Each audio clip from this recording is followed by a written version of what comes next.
अष्टादशं श्लोकं पठामः। तस्य आदौ मया उच्चारणं क्रियते। आपीन भारोद्वहन प्रयत्नाद् गृष्टेर्गुरुत्वाद् वपुषो नरेन्द्रः उभावलञ्च क्रतुरञ्चिताभ्याम् तपोवनावृत्तिपथं गताभ्याम् तपोवनावृत्तिपथं गताभ्याम्। अयं श्लोकः अस्ति। अत्र प्रथमं द्वितीयं चरणम् इन्द्रवज्रावृत्तस्य, तृतीयं चतुर्थं च चरणम् उपेन्द्रवज्रावृत्तस्य इति कृत्वा उपजाति वृत्तं वर्तते। अधुना पदच्छेदं कुर्मः। आपीन भारोद्वहन प्रयत्नाद्। प्रयत्नाद् इत्यत्र दकारः अपि कर्तुं शक्यते, तकारः अपि कर्तुं शक्यते। प्रयत्नात् इत्यपि वक्तुं शक्यते। यतोहि अकारान्त पुल्लिंग शब्दाः ये भवन्ति तेषाम् अकारान्त पुल्लिंग शब्दानां पंचमी एकवचने दकारः अपि भवितुं शक्नोति, तकारः अपि भवितुं शक्नोति।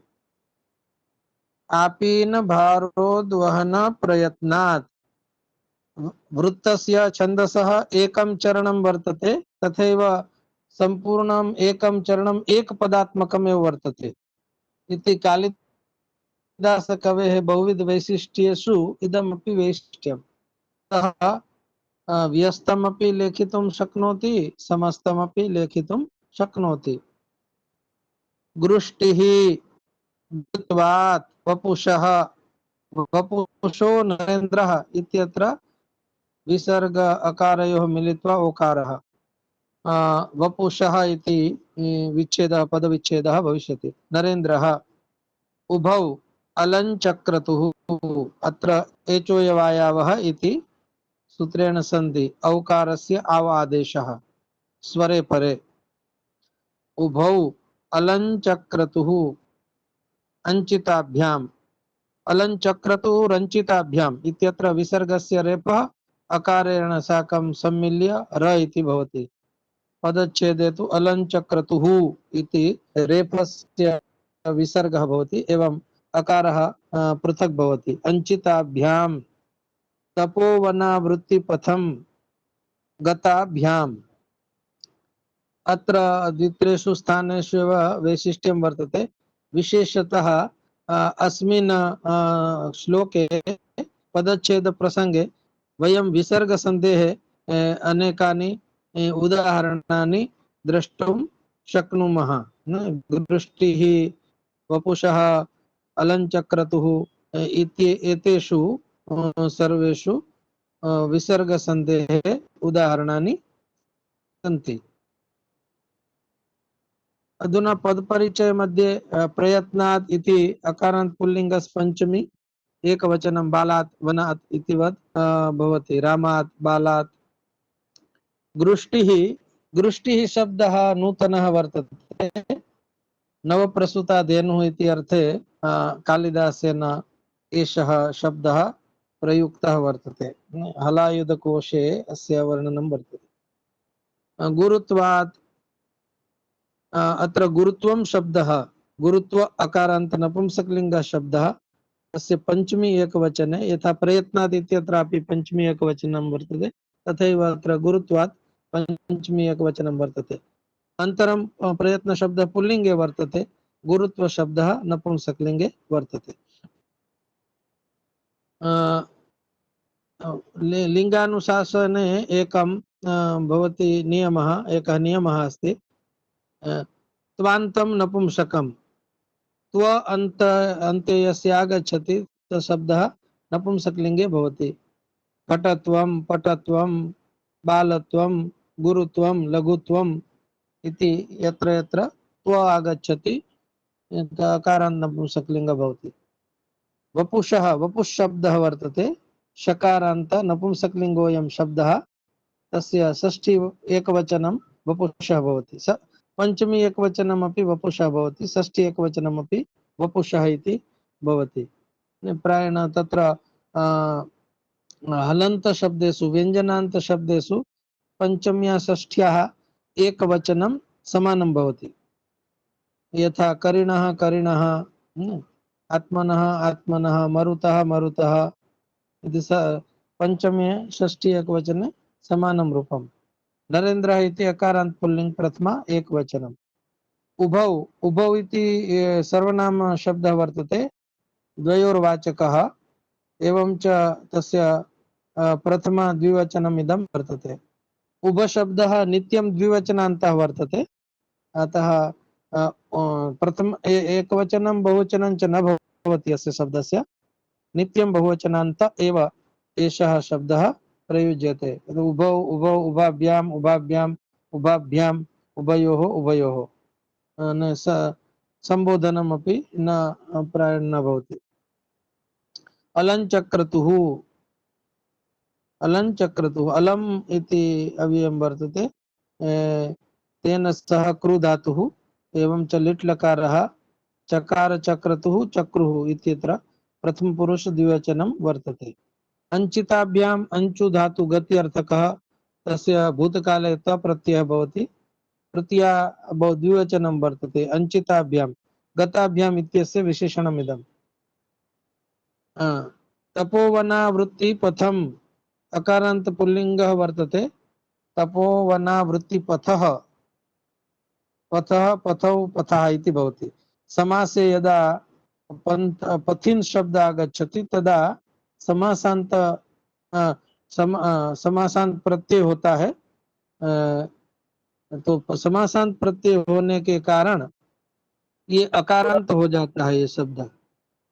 तो तपोवना वृत्ति पथः, वैसे अकेला ये शब्द हो तो पंथा, पंथानौ, पंथाना इस तरह चलता है, लेकिन समास में आता है तो अकारांत होकर जैसे राजपथः, राजपथौ, राजपथः ऐसा बन जाता है।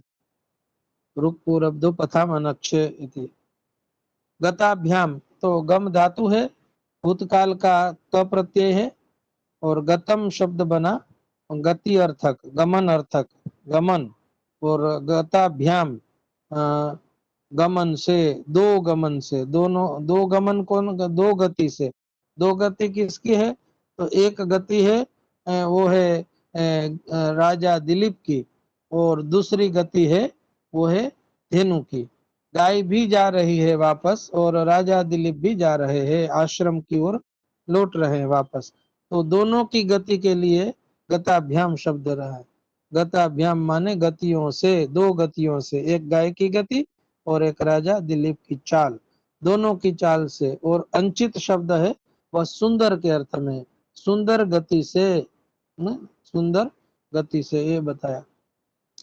अब हम यहाँ पदच्छेद के बाद आकांक्षा का दर्शन करेंगे। तो हम देख सकते हैं कि यहाँ क्रियापद के रूप में सारे श्लोक में हम देखेंगे तो अलं चक्रतुः है, तो उसी क्रियापद को हम पहले देखते हैं। अलं चक्रतु का अर्थ होता है सुशोभित कर रहे थे। ये अलं चक्रतु द्विवचन है, तो ये सामान्य इसका अर्थ होगा कि वो वे दो सुशोभित कर रहे थे। तो पहले प्रश्न होगा कि वे दो कौन थे जो सुशोभित कर रहे थे, तो कहते हैं कि उभौ, उभौ माने राजा दिलीप, नरेंद्र दिलीप एवं गृष्टि नंदिनी। गृष्टि नव प्रसूता धेनु, गृष्टि नव प्रसूता गाय को गृष्टि कहते हैं, वो नंदिनी गाय नव प्रसूता है। वे दोनों अलं चक्रतुः सुशोभित कर रहे थे। तो ये वाक्य आया जब सामने कि वे दो सुशोभित कर रहे थे, वे दो अर्थात राजा दिलीप और नंदिनी गाय सुशोभित कर रहे थे, तो फिर दूसरी जिज्ञासा होती है कि किसको सुशोभित कर रहे थे। तो यहाँ कर्म आता है, किसको सुशोभित कर रहे थे, तो कर्म को हम खोजेंगे कि यहाँ द्वितीयांत कौन सा शब्द है, तो उसको पहले खोजते हैं। तो तपोवनावृत्ति पथम, ये द्वितीयांत द्वितीय विभक्ति का एक वचन का शब्द मिलता है, वो पदच्छेद में हमको मिलता है। तो कर्म की जिज्ञासा करते हैं तो द्वितीय वाले शब्द, क्रिया के साथ जुड़े हुए द्वितीय वाले शब्द को हम देखते हैं। तो तपोवनावृत्ति पथम, तपोवन से वापस लौटने के मार्ग को, तपोवन से वापस आश्रम की ओर जाने वाला मार्ग है, वो तपोवनावृत्ति पथ शब्द से अभिहित है, कथित है, कहा जाता है। तो अब दूसरा होता है कि वो तपोवन की और तपोवन से आश्रम की ओर जाने वाला जो मार्ग है उसको सुशोभित कर रहे थे, तो किसके कारण सुशोभित कर रहे थे। तो यहाँ हम पहले अंतिम वाला देखेंगे कि गताभ्याम ने गति से सुशोभित कर रहे थे, अपनी गति से, अपनी चाल से उस मार्ग को सुशोभित कर रहे थे। तो गताभ्याम, गति कैसी थी, कीदृशीभ्याम, कीदृशाभ्याम गताभ्याम, कैसी गति से, गत शब्द नपुंसकलिंग है तो इसके कीदृशाभ्याम इसको हम जोड़ेंगे, कैसी गति से, गति स्त्रीलिंग है, गत नपुंसकलिंग है, कैसी चाल से, कैसी गति से, कैसे गमन से सुशोभित करते थे। तो अंचिताभ्याम, अंचिताभ्याम माने सुंदराभ्याम, सुंदर गति से आश्रम के मार्ग को सुशोभित कर रहे थे। अब वो अंचिता गति, सुंदर गति कब होती है, तो बोले धीमी चाल है और धीरे धीरे जा रहे हैं, धीरे धीरे जा रहे हैं। तो धीरे धीरे जाने में चारुता है, कवि कालिदास को चारुता दिखती है।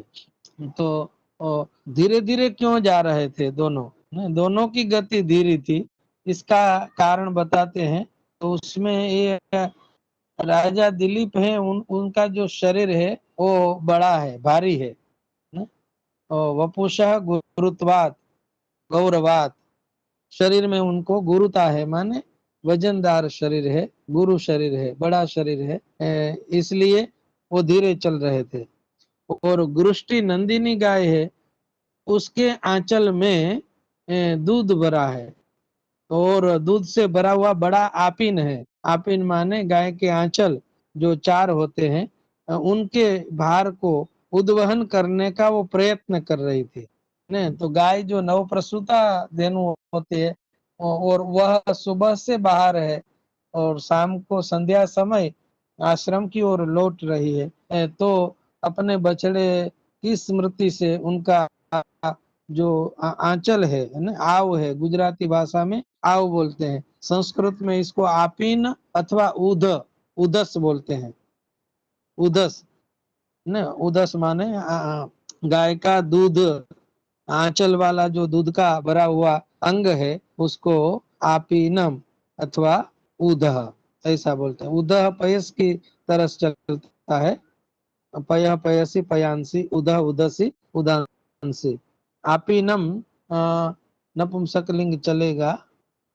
तो ये आकांक्षा हो गई, और आकांक्षा को देखते देखते प्रायः हम लोगों को अर्थ का भी करीब करीब अनुसंधान हो जाता है।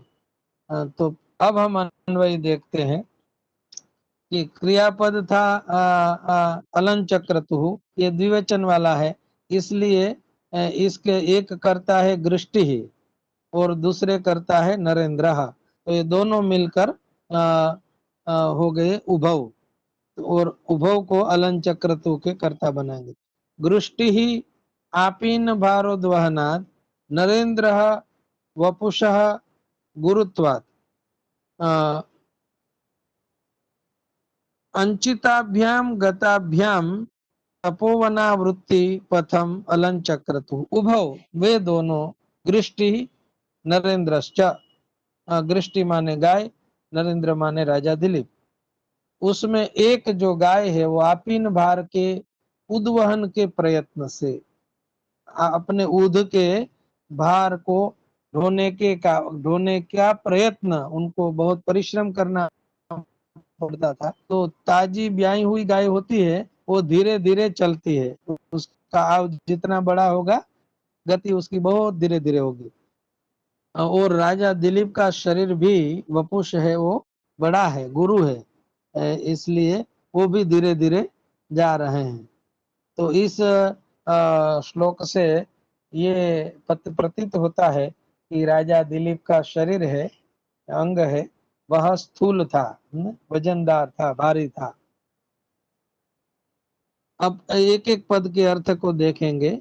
प्रायः पद के अर्थ हमने देख लिए इस आकांक्षा और पदच्छेद के प्रसंग में, फिर भी एक बार देखते हैं। दृष्टि ही, हाँ, नव प्रसूता एक वारम प्रसूता देनु दृष्टि ही, जो नई ब्याई हुई गाय है उसको दृष्टि कहते, पहली पहली बार जिसको बछड़ा हुआ है, बछड़े को जिसने जन्म दिया है। तो एक बार प्रसव हुई धेनु, एक बार प्रसव थयेली गाय, नव प्रसूता गाय, ऐसा ऐसा हम कह सकते हैं। आपीन भारोद्वहन प्रयत्नात्, आपीन पयसा पूर्णयो स्तनयो, ने पयसा पूर्ण स्तन मंडल से, ऐसा करेंगे, क्योंकि गाय को स्तनयो हो, यहाँ द्विवचन के बदले हम बहुवचन में लेंगे, क्योंकि गाय को 4 स्तन होते हैं। तो पूर्ण स्तन मंडलस्य भार उद्वहन प्रयत्नात्, भार वहन परिश्रमात्, भार के वहन करने के परिश्रम से। तो दूध से भरे हुए जो स्तन है उसके भार को उठाने के कारण जो परिश्रम हो रहा है, उस परिश्रम से, यहाँ परिश्रम से, प्रयत्न से इतना जोड़ेंगे। दूध थी भरपूर, आचरणा भार ने उठावाना प्रयत्न थी, यहाँ भी भार ने उठावाना प्रयत्न थी, इतना हम करेक्शन करेंगे। नरेंद्र राजा दिलीप, वो सब में गुजराती में भी राजा दिलीप है, हिंदी में भी राजा दिलीप है, संस्कृत में सिर्फ विसर्ग लगेगा, राजा दिलीप।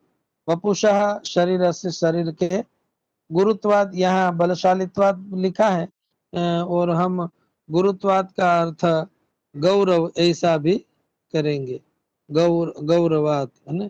वपुषो गुरुत्वाद, अधिक होने से, बड़ा होने से, ऐसा करेंगे। उभव दिलीप और नंदिनी, उभव, उभव।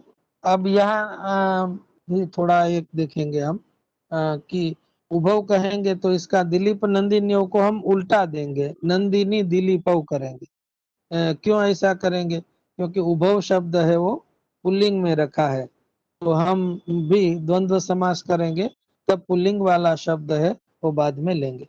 नंदिनी दिलीपव, उभव, नंदिनी और राजा दिलीप। गुरुष्टि दिलीपव, गुरुष्टि नरेंद्रव, ऐसा करेंगे। गुरुष्टि नरेंद्रव, उभव गुरुष्टि नरेंद्रव। और द्वंद्व में अल्पवाच वाला शब्द है वो पहले आता है, ऐसा तो नियम है ही। और श्लोक में गाय के लिए गृष्टि शब्द है और दिलीप के लिए नरेंद्र शब्द है, तो गृष्टि नरेंद्रव या नंदिनी दिलीपव, ऐसा करेंगे। अंचिताभ्याम रमणीयाभ्याम गताभ्याम गमनाभ्याम, रमणीय गति से, रमणीय चाल से, रमणीय ढंग से चलने से, तपोवनावृत्ति पथम, वन के मार्ग को, जो वन का मार्ग वन से आश्रम की ओर जा रहा था, उसको वह वे सुशोभित कर रहे थे। तो ऐसे 3 प्रकार के इनके अर्थ हैं। अब हम थोड़ा व्याकरण देखेंगे। आपीन भारोद्वहन प्रयत्नात्, आपीन के भार को वहन करने के प्रयत्न से, आपीन के भार को वहन करने के प्रयत्न से, गुजराती में हम बोलेंगे તો આવના ભારને ઉઠાવવાના પ્રયત્નથી, તો આવના ભારના उठावाना प्रयत्न थी, तो सब में ना ना ना आता है, तो इसका मतलब हो गया कि यहाँ बीच में षष्ठी विभक्ति है और समास करते हैं तब विभक्ति प्रत्ययों का हम लोप कर देते हैं। तो आपीनस्य भारस्य उद्वहनस्य प्रयत्नः, है अंतिम शब्द को हम पहले प्रथमा एक वचन में लेंगे, बाद में उसका पंचमी में ले जाते हैं। तो आपीनस्य भारस्य उद्वहनस्य, अब स्यस्य और प्रयत्नः, प्रयत्नः इसके सुप्रत्यय है, प्रथमा का जो विसर्ग है वो ओरिजिनल में सुप्रत्यय है। तो ये सब को स्य को हटा देंगे, दूसरे स्य को हटा देंगे, तीसरे स्य को हटा देंगे और चौथे सु को हटा देंगे। तो उसके बाद जो रहते हैं शब्द, वे शब्द सामासिक पद माना जाता है, एक एक शब्द एक प्रातिपदिक माना जाएगा। तो आपीन भार उद्वहन प्रयत्न, इतना हो गया। और भार और उद्वहन के बीच संधि कर देते हैं, अकार और उकार को मिलाते हैं तो ओकार होता है। सूर्योदय, सूर्योदय, भाग्योदय, भाग्य उदय, भाग्योदय, सूर्य उदय, सूर्योदय। तो इस तरह से हम इसको गुण संधि करेंगे, गुण संधि करके हम मिला देंगे। सामासिक शब्दों के बीच में जहाँ संधि होने का अवकाश है वहाँ अनिवार्य रूप से संधि करनी पड़ती है, संधि न करें तो नहीं चल सकता है, ऐसा नियम है। संहितैक पदे नित्या, नित्या धातुपसर्गयोः, नित्या समासे वाक्ये तु सा विवक्षाम अपेक्षते। तो कहाँ कहाँ संधि नित्य होती है और कहाँ वैकल्पिक संधि होती है, इसका निर्देश इस कारिका में बताया है। और यहाँ ये लिखा है कि नित्या समासे, समास में संहिता नित्य होती है। संहिता माने संधि, पाणिनि मुनि ने संधि के लिए जो शब्द प्रयुक्त किया है वो संहिता शब्द प्रयोग किया है। संधि के जितने भी सूत्र हैं वो संहितायाम, इस सूत्र के अधिकार क्षेत्र में आते हैं। उन्होंने संहिता शब्द का प्रयोग किया है। अब दूसरा है समास, वो है नरेंद्र। तो नराणाम इंद्र, मनुष्यों के इंद्र, मनुष्यों का इंद्र, इंद्र माने श्रेष्ठ, तो नरेंद्र होता है। और मनुष्यों में इंद्र, यहाँ इन सप्तमी भी कर सकते हैं और षष्ठी भी कर सकते हैं। तो नराणाम इंद्र नरेंद्र, ये ऐसा मनुष्यों का इंद्र, तो नरेंद्र हो गया, तो ये षष्ठी तत्पुरुष हुआ। नरेशु इंद्र करेंगे तो सप्तमी तत्पुरुष होता है। तो वहां भी नर शब्द मुख्य है और सुप्रत्यय है, सुप्रत्यय लगने से अकार का एकार होता है, और इंद्र शब्द है उसके बाद पहले सु लगा है, तो ये सुप्रत्यय और प्रथमा का सुप्रत्यय, दोनों सु है, एक सुप का सु है, एक सु का सु है, तो इन दोनों सु को हटा देंगे। और सुप्रत्यय को जब हटा दिया तो नरे में जो नरेशु में जो रे हुआ था र का, उसको भी हटा देंगे और नर कर देंगे, न प्रत्यय के कारण जो परिवर्तन हुआ वो भी हट जाएगा। तो नर वत्ता इंद्र हो गया। यहाँ भी गुण संधि करके अकार और इकार को मिलाते हैं तो एकार बनता है। आद्गुण सूत्र ऊपर में भी लगता था, यहाँ भी लगता है। अब तपोवना वृत्ति प्रथम, यहाँ सबसे पहले तपोवन शब्द का समास करते हैं, तो तपसो वनम तपोवनम, ऐसा षष्ठी तत्पुरुष समास बताया है। हम एक और समास भी सोच सकते हैं कि तपसे वनम तपोवनम, तप के लिए जो वन है वह भी तपोवन, ऐसा भी कर सकते हैं। तो तपोवन शब्द षष्ठी तत्पुरुष समास है।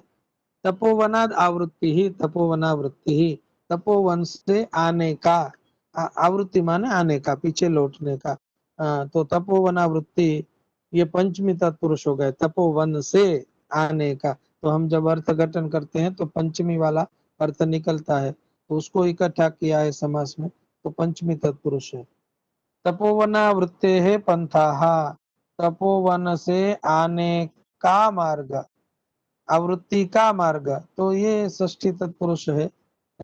तपोवना आवृत्ति है पंथा, तो का बीच में आएगा, तपोवन से आवृत्ति का मार्ग, तो मार्ग और आवृत्ति के बीच में का लगा है, तो इनके बीच में षष्ठी तत्पुरुष समास है।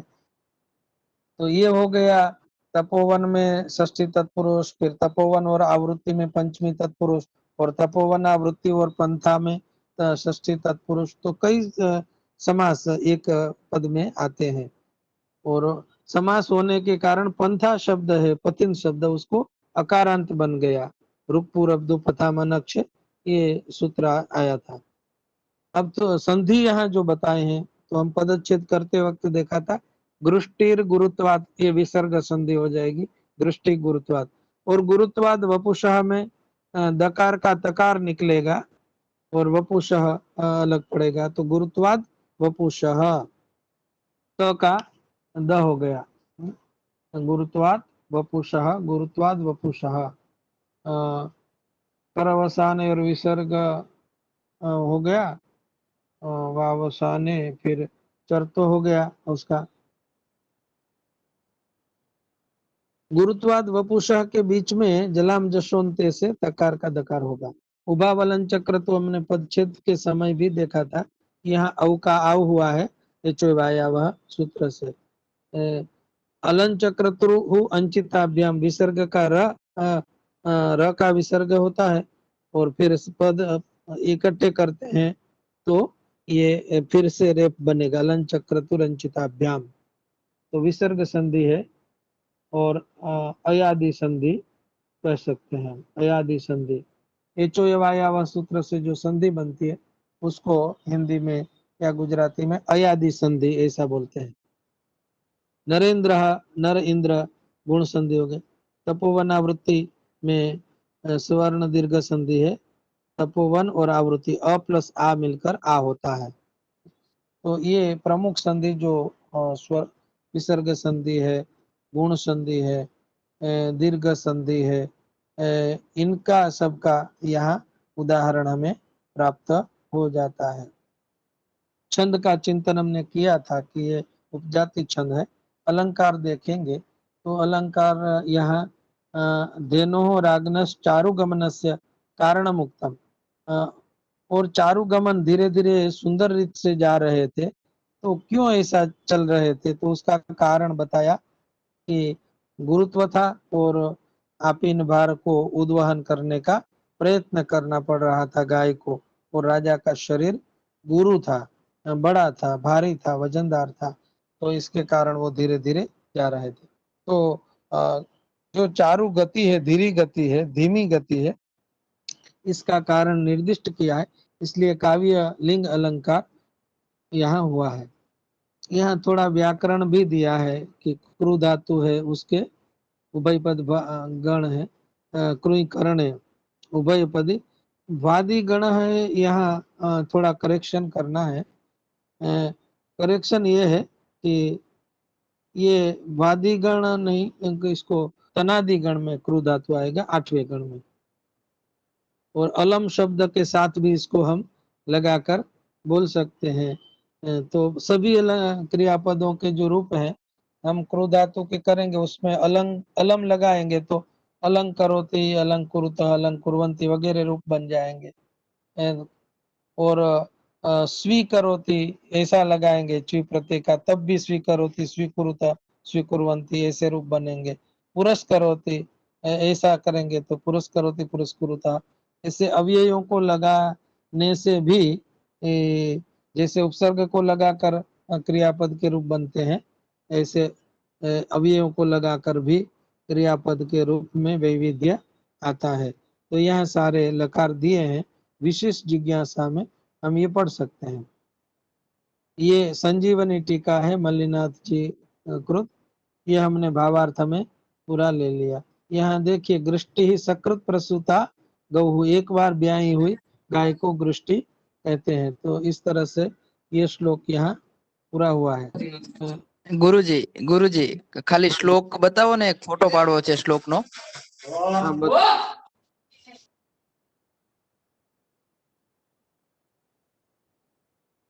दर्शयामि।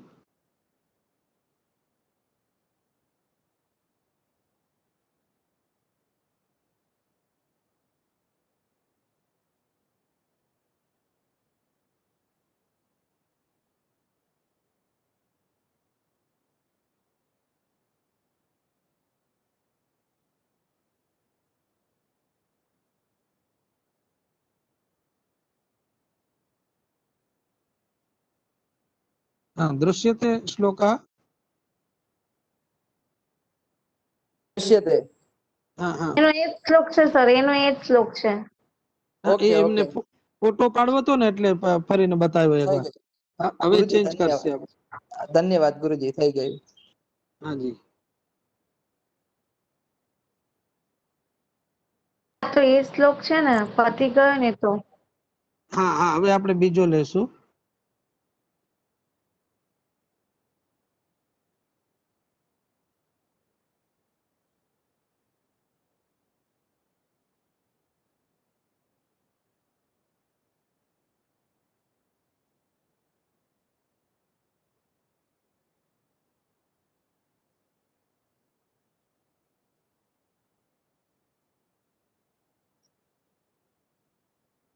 આ 19મો શ્લોક છે। હવે એ શ્લોકને બોલી એક વખત બોલે છે। વસિષ્ઠ ધેનોરનુયાયિનમ તમ આવર્તમાનમ વનિતાવનાંતાत् પપૌ નિમેષાલસ પક્ષ્મ પંક્તિ ઉપોષિતાભ્યામ ઇવ લોચનાભ્યામ।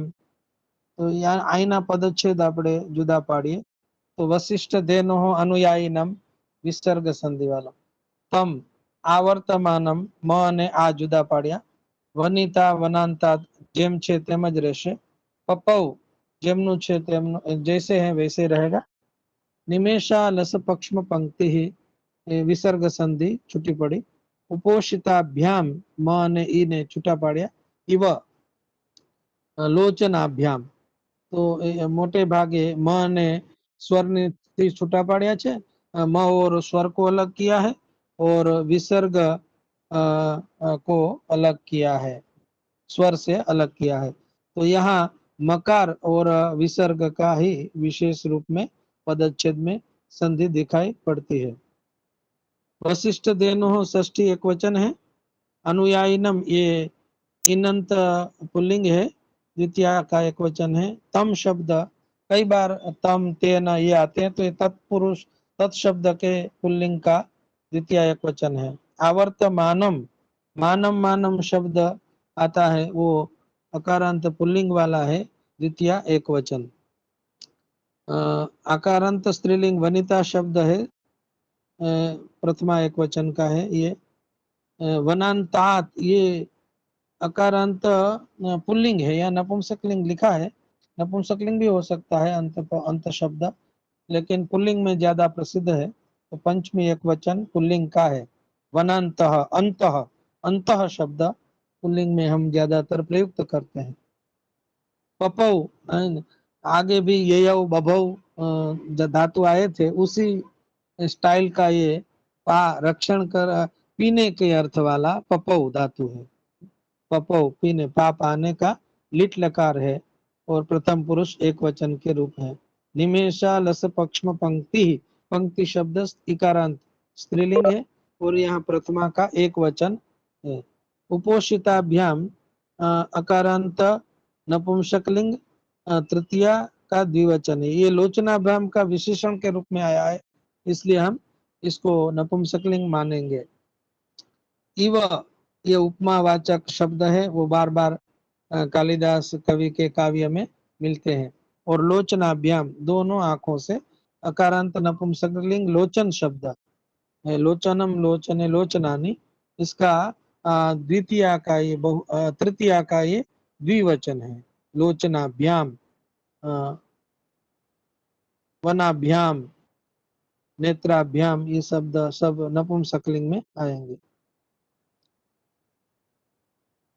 अब यहाँ भी हम देखेंगे तो क्रियापद के रूप में पपौ ही एक है, तो पहले हम पपौ माने पी रही थी या पी रहा था, तो पी रही थी या पी रहा था, तो यहाँ कर्ता के का हिसाब से हम पी रही थी अनुवाद करेंगे या पी रहा था करते हैं। तो यहाँ तो कर्ता के रूप में वनिता शब्द है।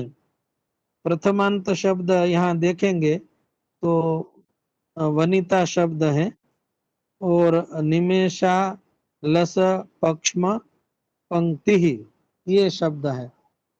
तो इसमें से वनिता शब्द है वो सुदक्षिणा के लिए वो शब्द हम लेते हैं कि का पपौ कौन पी रही थी। तो शब्द आया वनिता पी रही थी। वनिता माने सुदक्षिणा पी रही थी। तो सुदक्षिणा कैसी थी उसके विशेषण में निमेषा लस पक्ष्म पंक्ति ही ये शब्द वनिता शब्द पुल्लिंग स्त्रीलिंग एक वचन में है तो ये शब्द भी स्त्रीलिंग एक वचन में आएगा। विशेषण है। विशेष्य का जो लिंग जो विभक्ति जो वचन होता है वही वचन विशेषण का लिंग विभक्ति वचन रहता है। तो निमेषालस पक्ष्म पंक्ति वनिता शब्द की तरह स्त्रीलिंग प्रथमा एक वचन है। ये भी स्त्रीलिंग प्रथमा एक वचन। निमेषालस पक्ष्म पंक्ति इसका अर्थ हम बाद में देखेंगे पदार्थ में। अब कहते हैं कि वो सुदक्षिणा पी रही थी तो दूसरा प्रश्न होगा कि वो किसको पी रही थी ने। तो यहाँ आया है कि दिलीप को पी रही थी। राजा दिलीप को पी रही थी। अब राजा कैसा है तो उसको कहते हैं अनुयायी है पीछे चलने वाला। पीछे चलने वाला है। तो फिर प्रश्न होता है कि किसके पीछे चलने वाला है। तो यहाँ श्लोक में से शब्द है वशिष्ठ धेनु हो अनुयायिनम। वशिष्ठ की धेनु जो नंदिनी है उसके पीछे चलने वाला। और फिर के कैसा है वो पुनः कीदृशः तो कहते हैं कि आवर्तमानम वापस लौटने वाला वापस आने वाला। तो कहाँ से वापस आने वाला ऐसा प्रश्न होता है जिज्ञासा होती है आकांक्षा होती है। तो कहते हैं कि वन वन वन के अंत भाग से दूर वन से वापस लौटने वाला ऐसा राजा दिलीप है उसको वो पी रही है सुदक्षिणा पी रही है। तो किससे पी रही है किससे पी रही है। क्रिया का साधन पान क्रिया का साधन क्या है। तो यहाँ श्लोक में उसके लिए तृतीयांत जो शब्द है वो क्रिया करने का साधन बताता है। तो यहाँ तृतीयांत शब्द है लोचनाभ्याम आंखों से दो आंखों से पी रही थी। वनिता सुदक्षिणा दो आंखों से दिलीप राजा को पी रही थी। तो लोचनाभ्याम शब्द है। और लोचनाभ्याम भी लोचन भी कैसे है लोचन कैसे थे कीदृशाभ्याम लोचनाभ्याम कैसे लोचन से पी रही थी। तो यहाँ कहते हैं कि मानो कि उपोषिताभ्याम ही माने उपवास किए हो जैसे ऐसे लोचन से पी रही थी। यहाँ दोनों बातें विलक्षण है। एक तो आंख से पिया नहीं जाता है लौकिक दृष्टि से भौतिक दृष्टि से आंख से पिया नहीं जाता है। लेकिन काव्य में या प्रेम में जब आता है तो वहां आंख से भी पिया जाता है। तो इस दृष्टि से यहाँ लोचन से पिया ऐसा सौंदर्यमय काव्यमय प्रयोग है। ये आंख से पी रही थी राजा दिलीप को। अब व्यक्ति को पिया नहीं जाता है लेकिन जब हम निर्निमेष किसी को देखते हैं तो उसको पी रहे हैं ऐसा कहते हैं। तो ये लाक्षणिक प्रयोग है। पपौ का अर्थ यहाँ वाच्यार्थ नहीं बेचेगा लेकिन वो बहुत गाढ़ प्रेम से अनुराग से पी रही थी। तो ये बताने के लिए देख रही थी ये बताने के लिए देखने के अर्थ में पपौ का ये लाक्षणिक व्यंजना से प्रयोग करते हैं। और दूसरा है कि आंखों का उपवास आंखों का उपवास ये आंखें उपवासी आंखें हैं। उपवासी का अर्थ है जैसे हम भोजन नहीं करते हैं माने जिस इंद्रिय को उसका आहार हो नहीं देते हैं तो उसको उपवास कहते हैं। रसना को जिह्वा को हम खाना नहीं देते हैं तो उपवास है। तो यहाँ सुदक्षिणा की आंखों का उपवास क्या है वो दिन भर राजा दिलीप को नहीं देखती है तो ये इनकी आंखों का उपवास है। हम दिन भर नहीं खाते हैं तो उपवास किया ऐसा कहते हैं। तो सुदक्षिणा की आंखों ने भी दिन भर राजा दिलीप को नहीं देखा है, संध्या हो गई है तो ये उपवास ही है, सुबह से इसको नहीं देखा है। तो प्रतीक्षा थी, तो वो जब दिखाई दे है तो उनको देखा नहीं, पान किया, ऐसा बताया है। तो अन्वय अभी हो गए, ऐसा करेंगे कि निमेषा लस पक्ष्म पंक्ति सती वनिता आ, आ, सुदक्षिणा वशिष्ठ धेनो अनुयायिनम वनांताद आवर्तमानम तम नृपम दिलीपम उपोषिताभ्याम इव लोचनाभ्याम पपौ। ऐसा भी हम अन्वय कर सकते हैं और यहाँ जो दिया है वैसा भी ग्रंथों में मिलता है। वशिष्ठ देनो अनुयायी नम, यह कर्म आगे कर दिया है। वशिष्ठ देनों के पीछे चलने वाले, वनांत भाग से आने वाले, दूर वन से आने वाले उस राजा दिलीप को सुदक्षिणा ने निर्निमेष नेत्र युक्त होकर, उपवासी जैसे हो, जिन्होंने उपवास किया हो, मानो जिन्होंने उपवास किया है ऐसे आंखों से उनको पिया, पिया माने देखा। तो वशिष्ठ देनो षष्ठी है तो नंदिन्या अनुयायिनम द्वितीय है अनुसरणम कुर्वंतम, अनुसरण करने वाले। पश्चात आगच्छन्तम तपो वनांता तपोवनात् आवर्तमानम प्रत्यागच्छन्तम, लौट रहे ऐसे। यहाँ प्रत्यागतम की जगह हम प्रत्यागच्छन्तम करेंगे तो और अच्छा रहेगा। राजानम दिलीपम, पत्नी सुदक्षिणा वनिता। और निमेषालस पक्ष में पंक्ति का तात्पर्य है निर्निमेष, निर्निमेषा। और उपोषिताभ्याम उपवासक क्रुद्धभ्याम, तृतीय द्विवचन है इसलिए उपवासक क्रुद्धभ्याम, उपवास कराभ्याम, ऐसा भी हम कर सकते हैं। इव यथा मन्ये, है ना, ये उत्प्रेक्षावाचक है, यहाँ इव उपमावाचक नहीं, उत्प्रेक्षावाचक है। नेत्राभ्याम, नेत्र से आंखों से, दो आंखों से, पपौ पी रही थी, देख रही थी। तो ये हमने संस्कृत और हिंदी अर्थ देखा। गुजराती अर्थ भी, नंदिनी गायनी पाछड़ चालनार अथवा अनुगमन करनार तपोवनથી પરત ફરી રહેલા રાજા દિલીપને પત્ની સુદક્ષિણાએ એકી ટસે અર્થાત આંખના પલકારા માર્યા વગર ઉપવાસ કરેલી હોય એવી આંખો વડે જોયા, राजा दिलीप ने जोया। तो ये संस्कृत की व्याख्या को हम सीधा सीधा बोलेंगे तो ये संस्कृत अर्थ हो जाएगा। हिंदी की व्याख्या पदार्थों को हम पूरा बोलेंगे वाक्य के रूप में तो ये हिंदी का अर्थ हुआ, और गुजराती का जो पदार्थ है उसको उसी क्रम में बोलेंगे तो ये गुजराती का अर्थ भी वैसा ही हो गया है। वशिष्ठ देनो, वशिष्ठ की गाय, वशिष्ठनी गाय, ऐसा बोलते हैं तो षष्ठी है तो इसको सिया को हम हटा देंगे। वशिष्ठ से धेनु, सिया को हटा दिया और अंतिम सु को हटा दिया, वशिष्ठ धेनु एक पद बन गया और फिर उसको षष्ठी शब्द विभक्ति लगाए तो ये षष्ठी तत्पुरुष हो गया। वन नो छेड़ो, वन का अंत, तो ये भी षष्ठी हो गया। वन से अंत तस्माद वनांतात। और निमेषा लस पक्ष्म पंक्ति, निमेष पक्ष्मणाम पंक्ति, पक्ष्म पलक की पंक्ति ऐसा। और निमेषा लसा पक्ष्मणाम पंक्ति षष्ठी तत्पुरुष हो गया। पक्ष्म की पंक्ति, पलक की पंक्ति ने, हमारी आंखों के ऊपर जो एक एक ये जो केश हैं, छोटे छोटे मृदु केश हैं, वो पक्ष्म है। और उसकी जो हार माला है पंक्ति, वो पक्ष्म पंक्ति, ये उसको कहते हैं, कहेंगे। और निमेषा लसा, ये उसका पंक्ति का विशेषण होगा। निमेष लेने में आलसी, माने अभी वो पलक नहीं झुका रहे हैं, एक टस से निर्निमेष, निमेष को भूलकर देख रहे हैं। और निमेषालस, अलस शब्द के साथ जब कोई शब्द आता है तो उसको हम सप्तमी में बोलेंगे, निमेषेषु अलसा, निमेष लेने में आलसी, ऐसा, निमेष लेने में आलसी, तो निमेषेषु अलसा।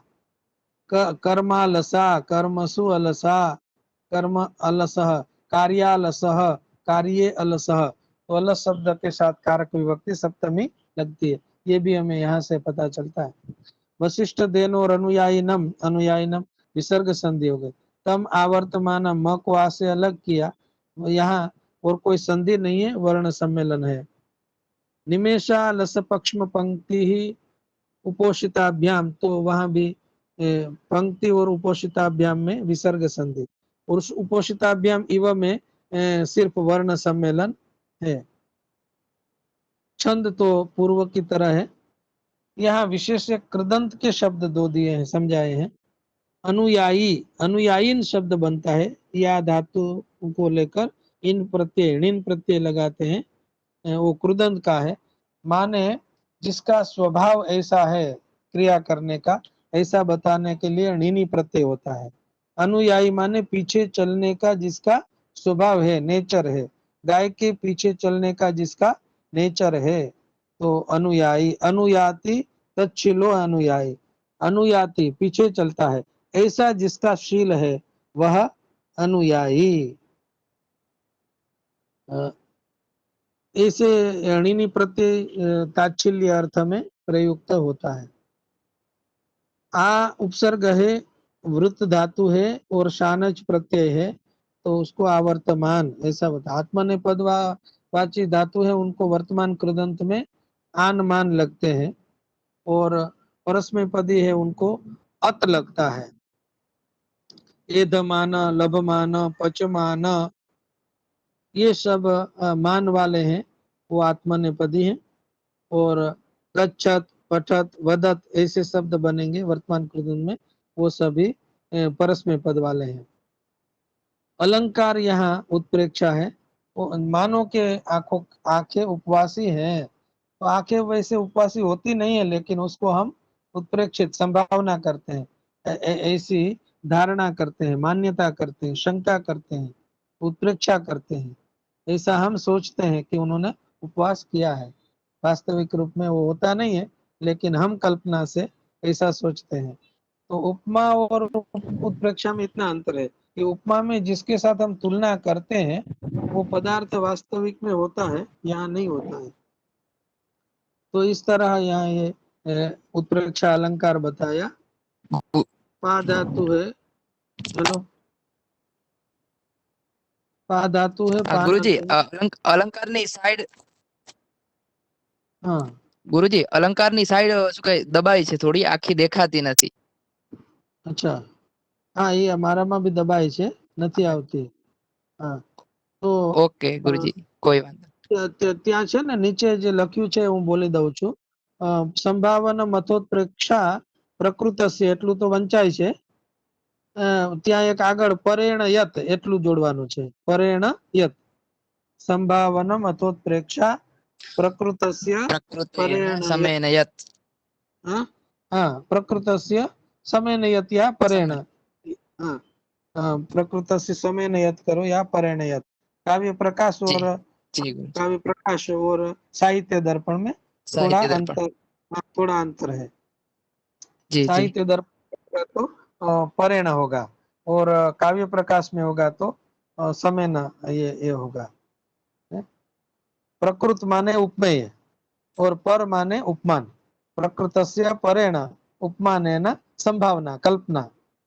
तो ये उत्प्रेक्षा अलंकार है। पा धातु, यहाँ आप गण का जो है भ्वादि गण है, ठीक है, परस्मय पद है, वो भी ठीक है। लेकिन यहाँ जो है ना, ये पा धातु पा पाने हैं, वो परस्मय पद ये भ्वादि गण है, इसमें आप इनका थोड़ा शुद्ध करना पड़ेगा। ये पा पिबती वाला है, तो वर्तमान में इसको पिबती, पिबतु, पिबेत, पास्यति, पाता, पायात, ये पिबेत उसमें ठीक है, पायात आशीर्लिंग में। तो ये पा धातु दो प्रकार के हैं। पान अर्थ वाला पा धातु है, पीने के अर्थ वाला, वो भ्वादि गण में है। और रक्षण करने के अर्थ वाला पा धातु है, वो अदादि गण में, द्वितीय गण में है। ये जो रूप है वो अदादि गण के धातु के हैं, तो इसमें आप करेक्शन करना, पिबती करना, पिबती वाला है। पिबती ने वो लोट में होगा पिबतु, विधिलिंग में होगा पिबेत, लुट लकार में समान होता है पास्यते, ठीक है। और लुट में पाता भी समान है, पायात भी पायात वो भी ठीक है। नहीं तो ये अपास्यत रहेगा, और अपासित है वो उसमें अंतर आएगा, अपात वो भी ठीक है। तो जैसे जैसे वो लकार है 3-4 सार्वधातुक लकार में इनके रूप अलग होते हैं, आर्धधातुक में फिर समान होते हैं। ने पा पिब वाला पा का भी पप उपपतु होगा, और रक्षण करने वाला पा का भी पप उपपतु पपु होगा, लेकिन इनका भेद सार्वधातुक लकार में दिखाई देंगे। इतना अंतर है, ये सोचना। ये संजीवनी टीका भी हमने यहाँ देखी।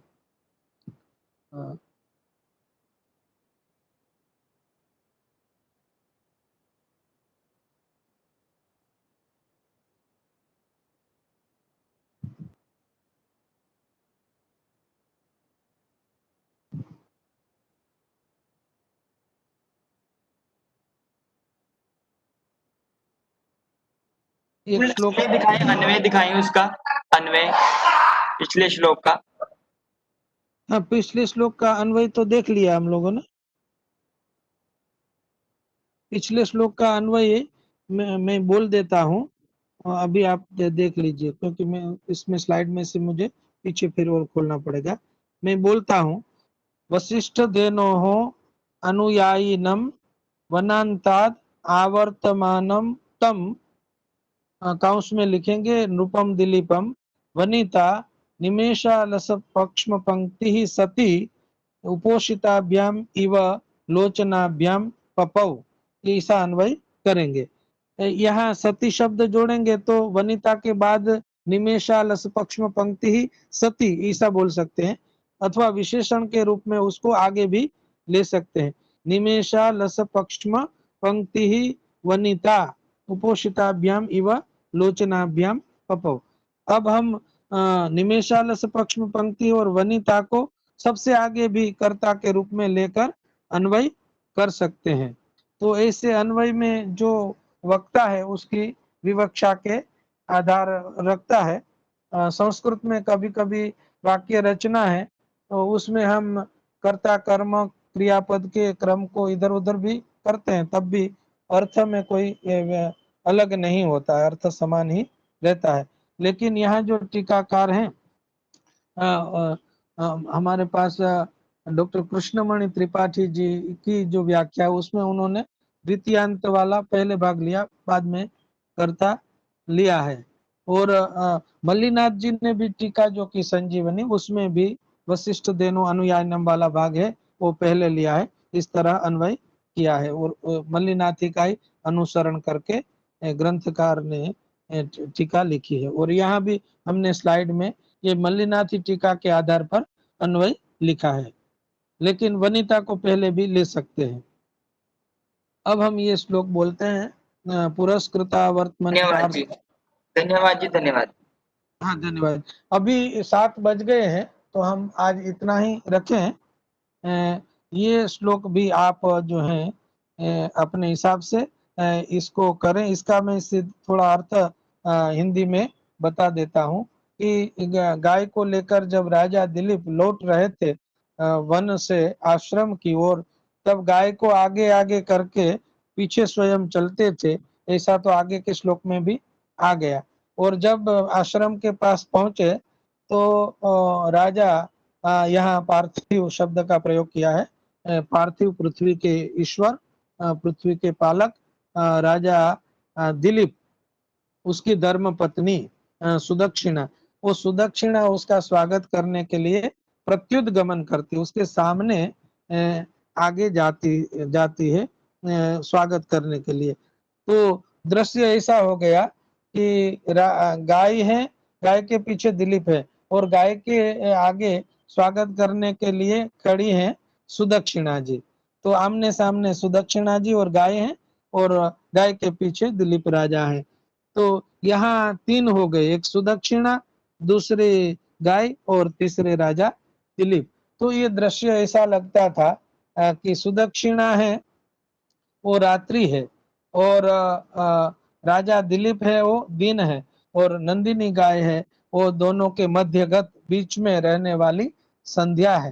तो एक संध्या का दृश्य जैसा होता है, उस दृश्य को कवि कालिदास ने यहाँ खिंच किया है, लिया है, और वो चित्र हमारे सामने संध्या का चित्र, संध्या का समय है, राजा दिलीप और सुदक्षिणा के बीच में गाय खड़ी है। तो मानो ऐसा लग रहा था कि दिन और रात के बीच में सायंकालीन संध्या खड़ी हो। सायंकालीन संध्या का जैसा लाल रंग होता है, वैसे ही लाल रंग की ये नंदिनी गाय है। और राजा दिलीप दिन के समान है और सुदक्षिणा जी है वो शपा के समान है। तो ये भी यहाँ सुंदर रूप से उपमा देकर ये श्लोक समझाया है। इसका अन्वयी पदच्छेद वगैरह हम कल देखेंगे। तो इतना रखते हैं। आप इसका स्वाध्याय भी पूर्ववर्ती श्लोकों की तरह कर सकते हैं। तो हम कल इसको अनुसंधान फिर बाद में इसके पदच्छेद पदार्थ का देखेंगे। ये भावार्थ तो मैंने आपको थोड़ा समझा दिया है। हम इसमें ये भी कर सकते हैं कि द्वितीय सर्ग में कि कवि कालिदास राजा के लिए अलग अलग शब्दों का प्रयोग करते हैं। मध्यम लोकपाल का प्रयोग आगे आया था, यहाँ पार्थिव शब्द का प्रयोग आया है ना, नरेंद्र शब्द का प्रयोग आया है। तो अलग राजा के लिए ही अनेक अनेक मार्गम मनुष्येश्वर धर्म पत्नी, आगे मनुष्येश्वर शब्द का प्रयोग आया है। तो कवि कालिदास की एक ही अर्थ में विविध शब्दों के प्रयोग करने की भी कैसी दृष्टि है, ये हम देख सकते हैं। पत्नी के लिए भी वो अलग अलग शब्द के प्रयोग करेंगे, जाया का करेंगे, पत्नी का करेंगे, ऐसे ऐसे करते हैं। तो ये भी इनके शब्द प्रयोग का भी वैशिष्ट्य हम देख सकते हैं। तो अस्तु इतना रखते हैं। सर्वेभ्यो नमो नमः। जय श्री कृष्ण, जय सोमनाथ, जयतु संस्कृतम, जयतु भारतम।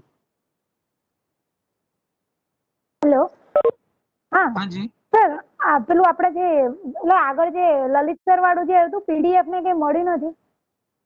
हाँ હું જીગરભાઈ ને વાત કરીશ એટલે આપને આપશે પછી પીડીએફ भी આપને આપશે। હા એટલે અને તૈયારી કરતા ફાવે એક સાથે પછી નહીં ફાવે અમારા સંસ્કૃતના નહીં ને અમે સ્ટુડન્ટ એટલે हाँ हाँ તો તમને મોકલાવશે। જીગરભાઈ ને વાત કરી અને હા હા તમારી પાસે પહોંચાડશું અને તમને ઓકે હા પ્રશ્નોત્તર પણ આપશો। હા એટલે MCQ લલિત સર જોડે વાત થઈ ને એટલા માટે એમને કીધું કે જીગર સર મોકલી દેશે મેં મોકલી દેવું કીધું છે હા એટલા હા તો માટે હું કાલે પછી મને મળશે ને તો યાદ કરાવીશ હું। ચોક્કસ હા जी સર जी जी जय सोमनाथ, जय सोमनाथ। प्रणाम, जय सोमनाथ गुरुजी। जय सोमनाथ, प्रणाम जी। ગુરુજી